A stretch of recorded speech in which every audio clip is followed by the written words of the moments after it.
बुढ़ापे में मन को प्रभु में नहीं लगाया जा सकता। यदि आपने जवानी में भजन का अभ्यास नहीं किया तो बुढ़ापे में नहीं होगा, बुढ़ापे में प्रपंच ही होगा, पक्का विश्वास मान लीजिए। और जितने भी दिव्य महापुरुष हुए हैं, जिनके जीवन प्रकाशित हुए हैं भक्ति अध्यात्म की ऊंचाई में, वो बचपन से श्री भगवान में लगे। त्रिपुरदास जी के घर में राजमंत्री पिता थे, पर बहुत ही सुंदर भक्ति के संस्कार थे। एक बार आप पिता के साथ आगरा से किसी कार्य के लिए गिरिराज जी आए, तो यहां ठाकुर श्री श्रीनाथ जी का दर्शन किया। यही विराजमान थे अन्योर में, जहां जतीपुरा इधर ठाकुर जी यहीं प्रकट हुए हैं। श्रीनाथ जी अपने ब्रज के हैं, गिरिराज जी के। ऐसा सुंदर रूप श्रीनाथ जी का कि नवीन किशोर अवस्था लुभायमान हो गए। बहुत हट किया, अब मैं नहीं जाऊंगा, इन्हीं के दर्शन करूंगा, इन्हीं के पास रहूंगा। पिता राजमंत्री थे, वहां किसी परिचित से कहा कि बालक है, हट करता है त्रिपुरदास, इसको हम छोड़ देते हैं 2-4-10 दिन यहां, देखो भगवान का विधान, या श्रीनाथ जी के दर्शन करेगा, फिर हम आदमी भेज देंगे, बुला लेंगे। अब वो दैवी योग से प्रेरित थे, पुत्र को यहां छोड़ दिया और वापस वो लौटे तो रास्ते में कुछ वैरी दल के राजसैनिक को दुष्टों ने घेर लिया और मार डाला, पिता को मार डाला। भक्तों के जीवन में प्रारंभ से ही विपत्तियों की बौछार हो जाती है, लेकिन आप ऐसा डरिएगा मत। क्या जिनके हृदय में भक्ति नहीं है उनके परिवार के लोग नहीं मरते क्या? जिनके हृदय में भक्ति नहीं, वो क्या दुख नहीं भोगते क्या? ये अज्ञानी जन है, नहीं जानते। शरीर रचना के समय शुभ अशुभ कर्मों के अनुसार दुख सुख पहले से रच गया है। भक्ति तो हम आज कर रहे हैं, ये नई खेती है, ये भक्ति का फल नहीं, वो दुख सुख पुराने हमारे कर्मों का फल है। जब आपने सुना, सूचना आई कि तुम्हारे पिता को बैरी दल ने मार डाला है, तो श्रीनाथ जी की तरफ देखा और कहा, आप तो हमारे पिता भी हो, मित्र भी हो, जीवन धन हो। हृदय में बड़ा आनंद हुआ कि चलो नाम मात्र का पिता अंतर्ध्यान हो गया, लेकिन मेरा जो अनंत जन्मों का पिता है उससे संबंध हो गया। अब तो मेरे श्रीनाथ जी के सिवा कोई नहीं है। एकदम निश्चिंत हो गए। रोज प्रभु के सामने भाव विभोर होकर रोया करते, नव किशोर अवस्था, कि प्रभु अब आपके सिवा हमारा कोई नहीं है। एक दिन वल्लभाचार्य भगवान आचार्य चरण, जिनके दुलारे लाडले श्रीनाथ जी हैं, उस सेवा में आए तो देखा है बालक बहुत एक दृष्टि से देखता है, रोता है। लाओ इस बालक को सामने लाया। ये है भगवत कृपा। जब भगवत कृपा होती है तब गुरु मिलते हैं, और जब गुरु कृपा होती तब भगवान मिलते हैं। जब भगवान की कृपा होती तब गुरुदेव मिलते हैं, संत मिलते हैं। जब द्रवहि दीन दयालु राघो तो साधु संगति पाइए। और जब संत द्रवित होते हैं तब भगवान का साक्षात्कार होता है। बुलाया और परिचय पूछा, कौन है ये? तो कहा अमुक राजमंत्री का पुत्र है, इनके पिता यात्रा में मारे गए हैं, और ये बहुत आसक्त चित्त होकर श्रीनाथ जी को देखते, श्रीनाथ जी से रोते हैं। त्रिपुरदास जी ने साष्टांग दंडवत किया वल्लभाचार्य जी को और कहा, प्रभु मैं मात्र पितृहीन, न मेरे माता है न पिता है, मैं अनाथ बालक हूं। बस मेरे नाथ तो श्रीनाथ जी ही हैं, और आपके श्री चरणों का आश्रय दे दिया। प्रभु मुझ अनाथ दीनहीन को आप स्वीकार कर लीजिए। बहुत प्रसन्न हुए। इतना छोटी अवस्था में ऐसे शुद्ध शब्द, ऐसे भागवतिक चेष्टाएं। चलो आज अभी इसी क्षण मैं इसको दीक्षा देता हूं। आचार्य श्री वल्लभाचार्य जी विधि पूर्वक दीक्षा देकर ब्रह्म संबंध कराया। कुछ दिन तक पास रखा और कहा वापस जाओ घर। श्रीनाथ जी की सेवा की भावना रखो, निरंतर चिंतन करो, ध्यान में श्रीनाथ जी का स्मरण रखो, भक्ति में जीवन व्यतीत करो। हमारा सदैव कृपा प्रसाद तुम्हारे साथ है। गुरु आज्ञा तत्काल श्रीनाथ जी से उनके जो परिचय के थे ले गए। यवन राजा था, उनके राजमंत्री थे पिता। तो जब नौ किशोर अवस्था से थोड़ा बड़े हुए तो इनके पिता का पद इनको दिया, राजमंत्री बना लिया। अब ये राजमंत्री में जितना वैभव मिलता, तो इन्होंने एक बात सत्य समझी कि धन की सच्ची योग्यता क्या है। बोले संतों के मुख में चला जाए, संतों की सेवा में चला जाए, भगवंत सेवा में लग जाए, सो धन धन्य प्रथम गति जाकी। धन की सार्थकता है। ये भागवतिक सरकारी बैंक है। जैसे भारतीय सरकारी बैंक में जमा करो, जब चाहो ले लो ब्याज सहित, ऐसे भागवतिक सरकारी बैंक है। गौ संत जन, ब्रह्म ऋषि जन, भगवान किसी विग्रह की अर्चा पूजा और किसी ऐसे असहाय की, जो बीमार है, जो अपवित्र है, असमर्थ है, उसकी सहायता भगवत भाव से कर देना, उसमें जो धन खर्च होना, ये सब भागवतिक बैंक में जमा होता है। आपको मिलेगा, ब्याज सहित मिलेगा। हमारे प्रभु की बैंक में परसेंट बहुत ज्यादा मिलते हैं। 1 रुपया का लाख गुना ब्याज मिलेगा। देके ये जो आप देखते हैं कि अमुक पद पर बैठ गया, अमुक राजा बन गया, अमुक बन गया, ये पूर्व जन्म का है। पूर्व जन्म का आप देखते हैं छा गया, ये पूर्व जन्म का सुकृत है। वैभव ऐश्वर्य चरण चूम रहे, वाह वाही हो रही, ये सब पूर्व का पुण्य है, 1 का लाख गुना। पर इस बैंक में विश्वास नहीं होता, किसी किसी को विश्वास होता है। और इस बैंक में जमा कर देने पर अगर आपने कह दिया तो तत्काल वो फल जो गुणा करके आपको प्लस मिलना था नहीं मिलेगा। ध्यान कर लेना। यदि माइक से हो गया कि अमुक जगह के अमुक भगत ने 5,000 रुपए दान किए, भगवान इनका मंगल करें, तालियां बज गई, हो गया, उड़ गया, आपके बैंक का ब्याज उड़ गया। जैसे सभा में खड़े होकर अपने पाप को स्वीकार कर ले तो उड़ गया, खत्म पाप। ऐसे सभा में यदि पुण्य स्वीकार कर ले तो खत्म। बुजुर्ग जन कहते थे कि दान ऐसा करे कि दाएं हाथ से दे, बायां हाथ न जाने। नेकी कर दरिया में डाल, कोई जान न पावे, तब लाख गुना हमारी भागवतिक बैंक से उसे मिलता है। ये तो हुआ अपना धन देने पर। और अगर ये बात हो जाए कि हे प्रभु आपकी वस्तु आपको समर्पित करते तो भगवान मिल जाएंगे, तो दियम वस्तु गोविंदम तुभ्यमेव समर्पये। ये निश्चय किया त्रिपुरदास जी ने कि राजमंत्री पद से जो भी धन आएगा, मैं केवल सेवक की तरह प्रसाद से शरीर पोषण करूंगा, सारा धन संत सेवा और भगवंत सेवा में लगाऊंगा।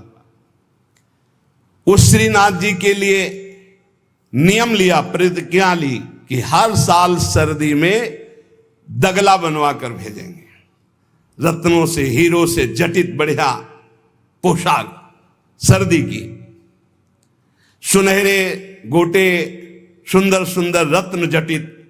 अब चाहे करोड़ों के रत्न लग जाए श्रीनाथ जी के लिए, और राजमंत्री थे, दगला भेजते और रोज संत सेवा होती त्रिपुरदास जी के यहां। संत जन आते, प्रसाद पाते।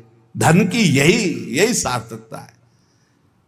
जय जयकार हो, भगवान नाम कीर्तन हो, भगवत अनुरागी जन आकर प्रसाद पावे, भगवान की आरती पूजा सेवा। धन्य है वो गृहस्थ, वो धन्य, वो तीर्थ है उसका घर जिसके घर में भगवान की आरती होती, भगवान का नाम कीर्तन होता, आए हुए अतिथियों की सेवा होती है। और श्रीनाथ जी भी बड़े रिजवार ठाकुर, बहुत खुश होकर के, प्रसन्न होकर के वो दगला धारण करते। श्री विठलनाथ जी श्री वल्लभाचार्य जी के पुत्र हैं। वो देखते कि और वस्त्र जब धारण कराते तो ठाकुर जी धारण करते हैं, लेकिन जब त्रिपुरदास जी का दगला धारण कराते तो ठाकुर जी फूल जाते हैं, प्रसन्न हो जाते हैं, भक्त के द्वारा प्रेम से दी हुई वस्तु भगवान बहुत भाव से स्वीकार करते हैं। सब दिन होत न एक समान, एक समय ऐसा भी आता है जो बहुत ही अंधेरे का होता है, एक समय प्रकाश का आता है। जैसे दिन रात ऐसे सुख और दुख। अब यवन बादशाह था, उसके पास द्वेषियों ने सूचना लगा दी कि ये राजमंत्री हैं, आपको पता नहीं है, ये आपके धन का बड़ा दुरुपयोग करते हैं, साधु महात्मा इनके यहां खाते रहते हैं और न जाने क्या क्या खूब लुटाते हैं, आपके यहां से वैभव चुराया जाता है। और वो राजा यवन, उसकी बुद्धि बदल गई, उसने तत्काल आदेश किया सर्वस्व अपहरण कर लिया जाए, त्रिपुरदास जी का सर्वस्व संपत्ति जब्त कर ली जाए। मतलब पात्र भी घर में नहीं रह गए, सब जब्त कर लिया गया। जहां रोज संत सेवा, ठाकुर सेवा, श्रीनाथ जी के लिए बहुत महंगा पोशाक सर्दी की, सब एक पात्र भी नहीं रहने दिया, सब जब्त कर लिया। खाने पीने के लिए एक दाना भी नहीं रह गया, कुछ नहीं, सब जब्त कर लिया, केवल दीवाले दीवाले। अब आप विचार करो, जिसका ऐसा चल रहा हो उसका ऐसा, इसलिए होश में रहना चाहिए। सब दिन होत न एक समान, ये शब्द याद रखना चाहिए। सुख है तो फूलो मत, कल दुख आने वाला है। शरीर स्वस्थ है तो अभिमान मत करो, कल कोई रोग आ जाएगा। जीवित हो तो अभिमान मत करो, कल ही मृत्यु आ सकती है, आज भी आ सकती है। होश में। खूब धन संपत्ति है, कल ऐसा हो सकता है टुकड़े टुकड़े के लिए मोहताज हो सकते हो। पक्का पक्का। आज दुख हो घेरे हैं तो आप निराश मत होइए, कल आप बहुत बड़े आदमी बन सकते हैं। उत्साह संपन्न रहिए। आज बहुत बड़े आदमी हैं, धन है, संपत्ति है, वैभव है, नौकर चाकर है, बहुत फूलिए मत। हो सकता है ऐसा समय आ जाए कि तुम्हें किसी के यहां नौकरी करनी पड़े अपने पेट भरने के लिए। समय बहुत विचित्र है, पलटने में देर नहीं लगती, पलटने में देर नहीं लगती। खाने पीने तक के लिए नहीं रहेगा, सब यवन राज ने जब्त करवा लिया। अब जैसे तैसे बहुत गरीबी से, कष्ट से जीवन यापन होने लगा। अब आए सर्दी की ऋतु। सर्दी की ऋतु में श्रीनाथ जी को दगला भेजते थे, खूब सुंदर सजा करके। यहां सजाने की क्या बात, खाने की भी कोई वस्तु नहीं रह गई थी। ठाकुर जी की सेवा की प्रतिज्ञा की थी कि जब तक जीवन है आपके लिए पोशाक भेजूंगा। अब सर्दी में कैसे पोशाक भेजे, खाने के लिए भी नहीं। बहुत जोर जोर से रोना आया कि हम हर कष्ट सह सकते थे, लेकिन आपकी सेवा, ये जो सर्दी की पोशाक भेजने की थी, अब कैसे होगी आपकी सेवा। ये सेवा नहीं होगी तो मेरा जीना, क्योंकि मैंने नियम लिया था कि मैं अपने जीवन में जब तक जीऊंगा हर वर्ष आपको सर्दी के समय पोशाक भेजूंगा, सर्दी की। आप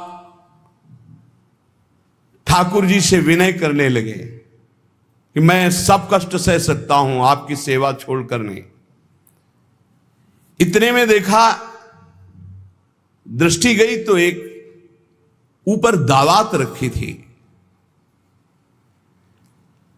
आपको जैसे कोई डूबते हुए को तिनके का सहारा मिल जाए, और वो दावत पीतल जैसी दिखाई दे रही थी, तो लग रहा था कुछ सिक्के की तो बिकी जाएगी।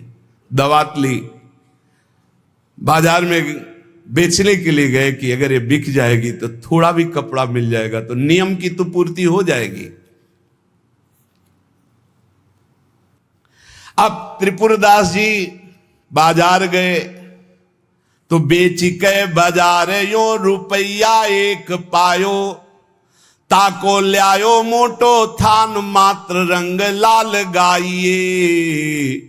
भीजो अनुराग पुनि नैन जलधार भीजो, भीजो दीनताई धरि राख्यो और आइए। को प्रभु जन आए सहज दिखाई दई, भई मन दियो ले भंडारी पकड़ाइए।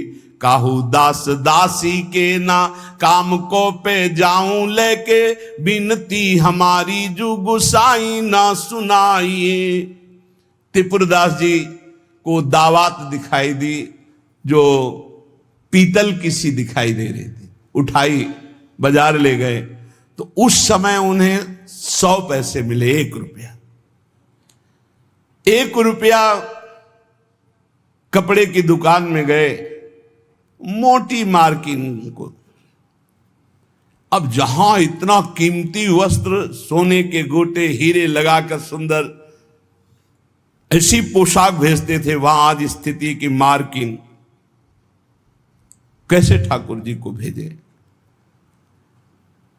लाल रंग से लगा, लाल रंग अनुराग का रंग, सफेद मार्किन लाके आंसू गिरते जा रहे हैं कि नाथ, ये मोटा मार्किन आपके तो दास दासियों के लायक था, आपको कैसे? पर कुछ नहीं है। अनुराग में भीने हुए नेत्रों से अश्रुधार बह रही है, हृदय में भारी दीनता है, और ऐसी ही वस्तु प्रभु को बहुत पसंद आती है। अहम से अगर दी जाएगी 5 किलो सोने का छत्र, तो 4 लाख योजन का सोने का पहाड़ है उनकी इस मृत्यु लोक में। 5 किलो क्या होता है? साहस नहीं हुआ, रंगा लाल रंग में, प्रेम रंग में रंग कर रख लिया, पर साहस नहीं हुआ कि मैं जाकर के श्रीनाथ जी को दूं। कैसे दूं? अब उनके मन में एक बहुत पीड़ा है। और देखो, भगवान अपने भक्त की बात को अंतर से जानते हैं। त्रिपुरदास जी के हृदय में दैन्य, और दैन्य भगवान को बहुत प्रिय है। यही दरबार दीन को आदर रीति सदा चली आई। भगवान को मूल्यवान वस्तुएं प्यारी नहीं, भगवान को जो प्यारी वस्तु है वो दैन्य है, दीनता। जेहि दीन प्यारे वेद पुकारे, द्रवो सुश्री भगवाला। इतने में विधान बना, गोसाई जी के सेवक श्रीनाथ जी की सेवा के लिए जो भक्तजन थे उनके यहां विचरण किया करते थे, अचानक दृष्टि में पड़े त्रिपुरदास जी के। देखा, ये तो श्रीनाथ जी के सेवक हैं जो गोसाई जी के पार्षद हैं, और ये तो सेवा सामग्री श्रीनाथ जी को पहुंचाते हैं। तो आपने प्रणाम किया, घर लिवा गए, कुछ खाने पीने के लिए व्यवस्था ही नहीं। कैसी कैसी, कहां राजमंत्री का सुख और कहां, बहुत संकोच में भरे हुए वो मार्किन निकाल के लाए जो लाल रंग से रंगी थी, और कहा हाथ जोड़ करके कि हर वर्ष प्रतिज्ञा थी कि श्रीनाथ जी को पोशाक भेजेंगे, पर भगवत कृपा से वैसा विधान बन गया है। यद्यपि ये श्री गोसाई जी के किसी दास दासी के पहनने योग्य भी नहीं है, फिर ये श्रीनाथ जी के श्री अंग के लिए तो क्या होगी। पर आप क्या इस भेंट को वहां तक पहुंचा देंगे? भंडारी को दे देना, पर गोसाई जी को कुछ मत बताना, न मेरी स्थिति बताना कि खाने को भी नहीं, और ना ये बताना कि ये मार्किन भेजा, कुछ मत कहना, उनको दुख पहुंचेगा। केवल भंडारी को दे देना, वो जो चाहे जैसे चाहे, यद्यपि वे श्रीनाथ जी के योग्य तो है ही नहीं। देखो, भगवान भावोत्सवेन भजताम रस कामधेनु है।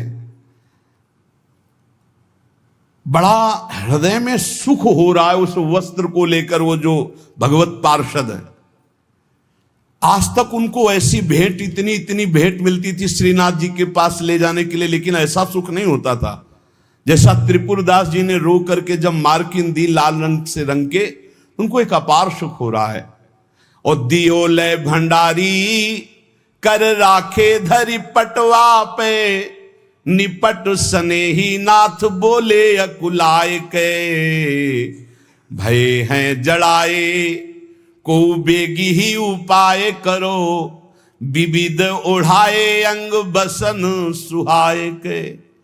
आज्ञा पुनि दईयो अंगीठी बारी दई, फिर वही भई सुनी रहे अति ही लजाए के, सेवक बुलाए कही कौन की कबाए आई, सब की सुनाई एक बहीली बचाए के। त्रिपुरदास जी का वस्त्र लेकर बड़े प्रेम में डूबे हुए भगवत पार्षद गए और भंडारी जी से कहा कि आपसे तो कुछ छुपाव है नहीं, ये त्रिपुरदास जी का दिया हुआ वस्त्र है, यद्यपि बहुत कष्ट में उनका जीवन है, फिर भी उन्होंने ये सेवा भेजी, आप इस सेवा का आदर करना, अपमान मत करना कि कहीं फेंक दो, अरे मार्किन कहां ठाकुर जी के श्रीअंग पोशाक वाल। तो उन्होंने, भंडारी ने कहा कि इसका सही प्रयोग करेंगे। तो जो ठाकुर जी की पोशाक थी उसको बांधने के काम में ले लिया, उन नए वस्त्र जो मार्किन आई उसमें रखकर ठाकुर जी की पोशाक बांधकर और उसे अलमारी में रखने। परम स्नेही ठाकुर जी कांपने लगे। जब श्रृंगार हुआ तो सर्दी का समय था, कांपने लगे श्रीनाथ जी। जब श्री आचार्य चरण सेवा में गए तो कहने लगे मुझे बहुत जोर की ठंड लग रही है। ठाकुर जी बोलते हैं निज जनों से, जैसे हरिवंश महाप्रभु से राधा वल्लभ जी बात करते थे, बंचंद महाप्रभु से बात करते थे, बिहारी जी से स्वामी जी महाराज, विठल विपुल देव जी, बिहारिन देव जी। अब हम लोगों की जाकी रही भावना जैसी प्रभु मूर्ति देखी तिन तैसी। मुझे ठंड लग रही बहुत जोर की। बोले जय जय अभी उपाय करता हूं। तत्काल बड़े गरम गरम महंगे वस्त्र धारण कराए। ठाकुर जी फिर बोले बहुत ठंड लग रही है, बहुत ठंड लग रही। कहा जय जय अभी उपाय करते। तुरंत अंगीठी जलाई गई, सामने अंगीठी ऐसे सुंदर नवीन कोमल उनके वस्त्र उड़ाए गए। ठाकुर जी फिर कांप के कहते मुझे बहुत ठंडी लग रही। श्री विठलनाथ जी गोसाई जी समझ गए कि यह साधारण ठंड नहीं है, ये किसी भक्त के हृदय की जो पीड़ा है उसी की एक कपकपी है। गोसाई जी बहुत संकुचित होकर बोले जय जय अब क्या उपाय करूं।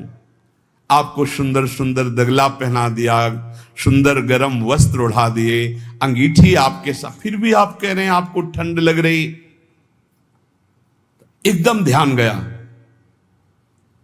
उन्होंने कहा किसी भक्त के वस्त्र का तो अपमान नहीं हो रहा है। सेवक को बुलाया, तत्काल बही खाता लाओ, इस वर्ष किसकी किसकी पोशाक आई है, किसकी नहीं आई। बही खाते में सुनाया गया, लेकिन त्रिपुरदास जी का नाम नहीं था। त्रिपुरदास जी का नाम इसलिए नहीं लिखा है कि कोई पोशाक ही नहीं थी, मार्किन लाल रंग से भेजी गई थी। श्रीनाथ जी बड़े स्नेही हैं, बहुत प्यार करने वाले हैं। मोहन छवि नैनन बसी, पर छवि कहा समाए, भरी सराय रहीम लखियाप पथिक फिर जाए। अंतर दाव लगी रहे धुआं प्रगटे कोई, कह जिए जाने आपनो कह जा सिर बीती होए। अंतर में आग लगी है मोहनलाल की, अद्भुत प्रेम में डूबे श्री रहीमदास जी। प्रभु श्रीनाथ जी को ऐसी ठंडी लगी, हर उपाय करके श्री विठलदास गोस्वामी जी हार गए। तब उन्होंने कहा किसी भक्त की किसी वस्त्र का अपमान हो रहा है, किसी भक्त पर विशेष कृपा करना चाहते हैं, लाओ बही खाता लाओ। हर साल जिसकी पोशाक आती थी नाम सुनाओ। नाम सुनाया, त्रिपुरदास जी का नाम नहीं था। तो सुनी ना त्रिपुरदास बोले धन नाश भयो, मोटो एक थान आयो राख्यो है बिछाई के। ल्याओ बेगी आही छिन मन की प्रवीण जानी, ल्यायो दुख मान ब्योति लई सो सिवाय के। अंग पहिराई सुखदाई कापे गाई जात, कही तब बात जाड़ो गयो भरी भाई के, नेह सरसाई ले दिखाई उर आई सबे, ऐसी रसिकाई हृदय राखी है बसाए के। विठलनाथ गोस्वामी जी ने कहा, त्रिपुरदास जी का नाम नहीं सुनाया, हर वर्ष भेजते थे, क्या इस वर्ष पोशाक नहीं भेजी? देखो, एक तो भगत होते हैं कुछ फुलरा चढ़ता 4 दिन की भक्ति का, सोडा वाटर की तरह मार फूल के एकदम, और एक भक्त होते हैं जो गंभीरता पूर्वक कदम बढ़ाते, जितनी सेवा तो बढ़ाते चले गए, पूरा जीवन समर्पित कर दिया। और एक होते हैं एकदम फुलरा की तरह से बड़े हो, बस खत्म। हमें लगता है कि भक्ति सोडा वाटर वाली ना करो, क्षणिक वैराग्य वाली मत करो, एक कदम बढ़ाओ पर बहुत मजबूत बढ़ाओ। जीवन में चाहे जितना संकट आ जाए, उतने कदम जो हम बढ़ चुके हैं भक्ति के, पीछे नहीं लौटेंगे, चाहे मृत्यु क्यों ना हो जाए। ऐसी दृढ़ निष्ठा रखनी चाहिए, तभी माया पर विजय प्राप्त होती है। पोशाक हर वर्ष त्रिपुरदास जी भेजते थे, उनका नाम वही खाते में था, क्यों नहीं भेजा? सेवक ने कहा, राजकोप के द्वारा सारा धन उनका नष्ट कर दिया गया, छीन लिया गया है, तो कुछ नहीं भेजा? नहीं भेजा है। मार्किन भेजी, लाल कपड़े में, लाल रंग में रंग करके कपड़ा आया है। वो ठाकुर जी की पोशाक लायक है नहीं, इसलिए ठाकुर जी की पोशाक रखकर उसमें गोसाई जी ने कहा, अच्छा आप समझ में आया, इसीलिए ठाकुर जी को ठंडी लग रही। अरे जल्दी वो कपड़ा लाओ, जल्दी कपड़ा लाओ। और तत्काल दर्जी को बैठाल कर तत्काल सिलवाया, और ठाकुर जी को जे ही अंग में धारण करा, ठाकुर जी मुस्कुरा दिए और बोले, हां अब सर्दी दूर हो गई। बड़े रिझवार ठाकुर है। प्रेम प्रभु को चाहिए, भाव प्रभु को चाहिए। इसी भाव को दृढ़ करने के लिए ये महापुरुषों के पावन चरित्र हैं। कैसी भी परिस्थिति हो, बस ये आप एक जन्म के लिए, वैसे तो सब भोगी रहे हैं, नरक स्वर्ग अपवर्ग सब दुनिया का, एक जन्म के लिए आप प्रभु के लिए थोड़ा हिम्मत कर लो। कैसी भी परिस्थिति आवे, आपका नियम न टूटे, आपका भजन न टूटे, जो नियम बनाओ उसे चलने दो। प्राण चाहे निकल जाए, इस जन्म में भक्ति से पीछे नहीं हटना, तो निश्चित भगवत प्राप्ति हो जाएगी। ये जीवन हमारा भगवत प्राप्ति के लिए है। बहुत सावधान, सुख दुख के ये भाव समुद्र के थपेड़े हैं। कहीं सुख में भूल मत जाना, कहीं दुख में घबराकर भक्ति मत छोड़ देना। आगे आपको बहुत सुख मिलेगा। ये भक्ति दुख सुख देने वाली नहीं, भक्ति सुख दुख में समान स्थिति पैदा करती है। भक्ति भगवान को आकर्षित करती है। और सही मानो, आज तक खुद अपना अनुभव में बता रहा हूं, ये दुख, ये विपत्ति, ये रोग, ये नाना प्रकार का तिरस्कार, निंदा, यही ऊंचाई पर चढ़ाती है, यही सच्चाई पर चढ़ाती है, यही सच्चा शरणागत भक्त बनाती है। इसलिए जिसके जीवन में दुख है, विपत्ति है, नाना प्रकार की प्रतिकूलताएं हैं, डरना मत। तुमको उस ऊंचाई पर भगवान चढ़ा रहे हैं जहां तुम चढ़ ही नहीं सकते थे। सुख और सुविधा ये दुलार है। जैसे कोई बच्चा बहुत रोने लगे तो टाफी पकड़ा दे। सुख सुविधा अनुकूलता प्रणाम नमस्कार ये हमारे प्रभु का दुलार है। दुख प्रतिकूलता तिरस्कार अपमान विपत्ति ये कृपा है। और कृपा पात्र ही विश्व विजयी होता है। कृपा पात्र ही काम क्रोध लोभ मोह मद का नाश करता है। इसलिए सदैव अपने आराध्य देव की निष्ठा में रहे। त्रिपुरदास जी का एक नियम था, वो श्रीनाथ जी के चरणामृत का रोज पान करते थे। हमेशा चरणामृत अपने पास रखते थे। बिना जबान में चरणामृत गए वो अन्न जल नहीं रखते थे। वैसे ये नियम रखने की बात प्रायः सबको कही है। श्री जी का चरणामृत, गुरु जी का चरणामृत जरूर पास रखना। जिसके पास चरणामृत की सुविधा न हो तो हम चरणामृत कुंड का नाम ले रहे हैं। मानसरोवर, राधा कुंड, श्याम कुंड, ये जो कुंड है इनमें हर संतों के चरणामृत है। ब्रज 84 कोष के बड़े बड़े सिद्ध संत जो चरणामृत नहीं देते वो भी इनमें स्नान करते। वो भी जब जाते हैं तो आचमन और चरण धोते। इन कुंडों का जल रख लो, एक एक बूंद रोज अगर मुख में डालोगे, एक एक बूंद, तो आपका चरणामृत पान का नियम पूरा हो जाएगा। और राधा वल्लभ जी, बांके बिहारी राधा रमन जी, यहां तो करुणा बरसती, आप चले जाओ पात्र लेकर और हाथ जोड़कर प्रार्थना करके मांगो तो आपको चरणामृत मिल जाएगा। अगर इतना चरणामृत मिल जाए, उसमें आप जल मिला ले, तो आप वर्षों उसी को चलाते रहें, जल मिलाते रहें, चलाते रहें, वो चरणामृत ही होता है। एक दिन संयोग की बात, जब आप भोजन करने के लिए गए तो जो श्रीनाथ जी के चरणामृत का पात्र था, वो जो चरणामृत मांगते थे मिल जाता था, सेवक देते थे। बोले आज तो चरणामृत खत्म हो गया। आपने कहा पहले क्यों नहीं बताया? अगर पहले बताए होते तो चरणामृत की व्यवस्था कर दे तो ठीक है, ठाकुर जी को भोग लगा दो, अब हम प्रसाद नहीं पाएंगे जब तक चरणामृत नहीं। ये पूज्य श्रीधर बाबा जी को हमने नियम देखा कि वयोवृद्ध थे, 3 बजे आसन पे बैठते प्रातःकालीन और 1 बजे तक जप करते। 1 बजे के बाद 2 साधक उनको उठाकर ले जाते परिक्रमा मार्ग में, वो साष्टांग दंडवत लोटपोट होते, फिर आते अपने ठाकुर जी की 4 परिक्रमा करते। इसके बाद हाथ जोड़कर मंदिर में चरणामृत लेते। और जब चरणामृत जिस दिन, एक तो प्राय रहता है ऐसा कभी हो गया कि कोई दूसरा भगत जो उनके नियम निष्ठा को नहीं जानता, वो सब बट गया, तो बोले बाबा चरणामृत तो बट गया, 1 बूंद पानी नहीं पिएंगे। अब फिर 1 बजे वही प्रक्रिया करके चरणामृत मिलेगा, तब पानी पिएंगे, तब भोजन कर। ऐसी भक्तों में निष्ठा।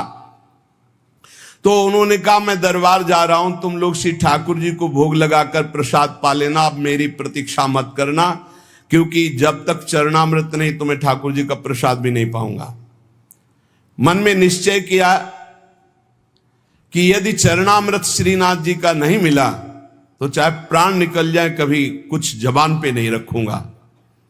चरणामृत के बिना मेरा जीवन किस काम का। रसोईया अपने कार्य में लग गया। इतने में स्वयं श्रीनाथ जी 10 वर्ष के बालक का रूप रहकर पात्र में चरणामृत अपना जतिपुरा से ले गए। वहां पहुंचे और कहा सुनो, ये 3 पात्र रखे, त्रिपुरदास जी को बता देना, इसमें श्रीनाथ जी का चरणामृत, इसमें महाप्रभु वल्लभाचार्य जी का चरणामृत, और ये तीसरे पात्र में श्रीनाथ जी का उच्छिष्टामृत। उनको बुला लो और पवाओ। और ये तीनों थैलियां भेजी गए। बालक ऐसा कह के चला गया। त्रिपुरदास जी को बुलाने के लिए गए। त्रिपुरदास जी दरबार में थे, एकांत में आए और उनका मैंने कहा था कि बिना चरणामृत के हम प्रसाद नहीं पाते, क्यों हमको तंग कर रहे हो? बोले नहीं, चरणामृत तो आपकी ही बात पहुंच गई है तो वहां से चरणामृत भेजा गया है। बोले कौन बालक चरणामृत लाया? बोले जय जय ने भेजा होगा। तो कितनी अवस्था था? 10-12 वर्ष की अवस्था। तो कहा अरे बालक नहीं था, साक्षात श्रीनाथ जी थे, साक्षात श्रीनाथ जी थे। जे ही अलौकिक चरणामृत का स्वाद। स्वयं श्रीनाथ जी ने अपना चरणामृत उतार, वल्लभाचार्य जी का चरणामृत और अपना उच्छिष्टामृत। जो साधक, जो भक्त निष्ठावान होते हैं तो ठाकुर जी उनकी निष्ठा की पूर्ति करते हैं। इसलिए अपने जीवन को भक्ति की निष्ठा में बांधिए। जो नियम लो, आजीवन प्राणपण उसका निर्वाह करो। ठाकुर सेवा का, संत सेवा का, चरणामृत का, जो नियम लो। कुछ नियम जीवन में होने चाहिए, कुछ नियम होने चाहिए जो जीवन भर चलने चाहिए, चाहे बीमार हो चाहे जैसी स्थिति हो, वो नियमावली नहीं टूटना चाहिए।